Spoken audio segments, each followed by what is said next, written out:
भारतवर्ष में 12 महीने में 12 चौथ के व्रत विधान हैं।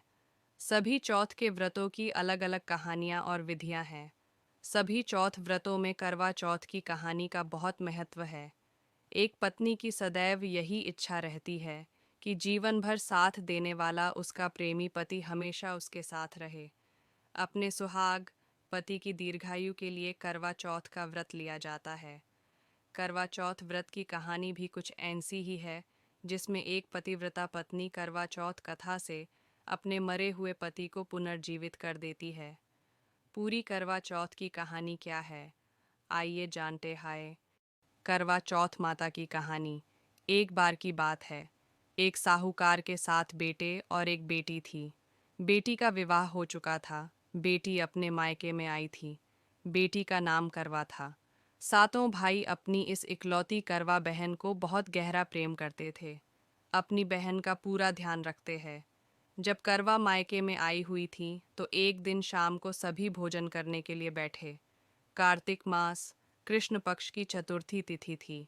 अतः घर में साहूकार की सभी बहुओं ने और साहूकार की बेटी करवा ने चतुर्थी चौथ का व्रत रखा हुआ था। जब साहूकार के सभी बेटे भोजन के लिए बैठे तो उन्होंने अपनी बहन को भोजन करने के लिए कहा। भाइयों का भोजन करने के लिए बुलाने पर बहन ने कहा, भाई, अभी चांद नहीं आया है।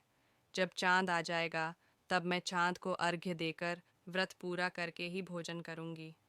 करवा के ऐसा कहने पर भाइयों को चिंता हुई कि बहन भूखी है और अभी चांद भी नहीं आया है।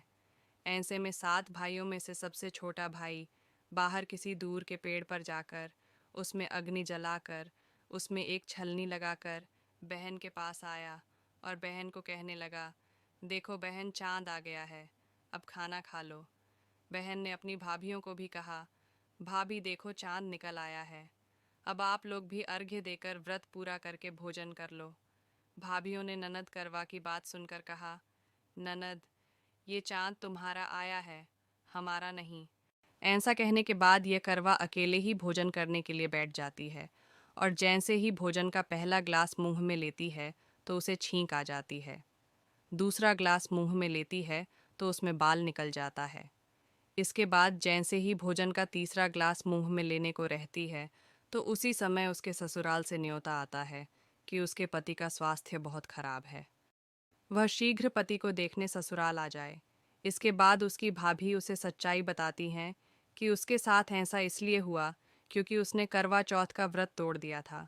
उसके भाइयों ने आग जलाकर झूठ कहा कि चांद निकल गया और उसने सच मानकर अपना व्रत तोड़ दिया। इसी कारण उसका पति बीमार हुआ। सच्चाई जानने के बाद जब करवा अपने ससुराल को जाती है और यह प्रतिज्ञा करती है कि मैं अपने पति को कुछ नहीं होने दूंगी। दुर्भाग्यवश जब करवा अपने ससुराल पहुंचती है तो उसका पति प्राण छोड़ चुका होता है। पति के प्राण चले जाने पर करवा अपने दुहक को सहन नहीं कर पाती है और सभी से कहती है कि मैं अपने पति का अंतिम संस्कार नहीं होने दूंगी। मैं अपने पति से दूर नहीं रह सकती। मैं एक पतिव्रता और सतीत्व की शक्ति से अपने पति के प्राणों को वापस लाऊंगी। करवा की इन बातों को सुनकर सब उसे पागल पागल कहने लगते हैं और करवा के पति को श्मशान में अंतिम संस्कार के लिए ले जाते हैं। करवा भी अपने हठ और पति के वियोग में श्मशान में चली जाती है और वहाँ सबको अपने पति की चिता जलाने से इनकार करती है। करवा की बार बार जिद करने पर सभी पारिवारिक लोग करवा की बात मान लेते हैं और करवा के पति का अंतिम संस्कार नहीं करते हैं। सब घर चले जाते जाते हैं।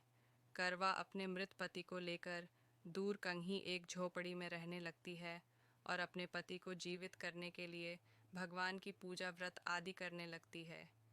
1 साल बीत जाता है। करवा उसी दिन का इंतज़ार करती है जब उसने अपने मायके में चतुर्थी का व्रत तोड़ा था।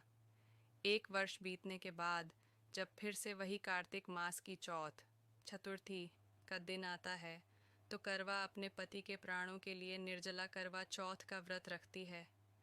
करवा अपने पति को पुनर्जीवित करने के लिए माँ जगदम्बा से प्रार्थना करती है कि मेरे पति के प्राणों को वापस लाएं, मुझे मेरा सुहाग वापस लौटाएं। जब करवा का यह व्रत पूरा होने को रहता है तो उसके व्रत से माँ प्रसन्न हो जाती है और उसे कहती है कि यदि तुम अपने पति के प्राणों को वापस पाना चाहती हो तो अपनी सबसे छोटी भाभी के पास जाओ। वही तुम्हारे पति के प्राणों को वापस ला सकती है, क्योंकि करवा का व्रत तोड़ने का कारण उसका सबसे छोटा भाई ही था। उसी ने पेड़ पर अग्नि जलाकर बहन को झूठ कहा था कि चांद आ गया है। अतः करवा अपनी सबसे छोटी भाभी के पास जाती है और उनके पांव को पकड़कर कहने लगती है कि मुझे मेरा सुहाग वापस दिलवा दो। बार बार कहने से करवा की भाभी अपनी छोटी अंगुली को चीरकर उससे रक्त अमृत निकालती है और करवा के पति के मुंह में डालती है। ऐसा करने पर करवा का पति जय गणेश, जय गौरी, जय गणेश, जय गौरी कहता हुआ पुनर्जीवित हो जाता है। इस प्रकार भगवान की कृपा से करवा का पति वापस आ जाता है। तब करवा माँ गौरी से प्रार्थना करती है कि हे माँ गौरी, जिस प्रकार आज आपने इस करवा को फिर से सुहागन बनाया और चिर सुहागन का वरदान दिया, ठीक उसी प्रकार हे माँ, सभी स्त्रियों को सुहागन का वरदान मिले। हैप्पी करवा चौथ सभी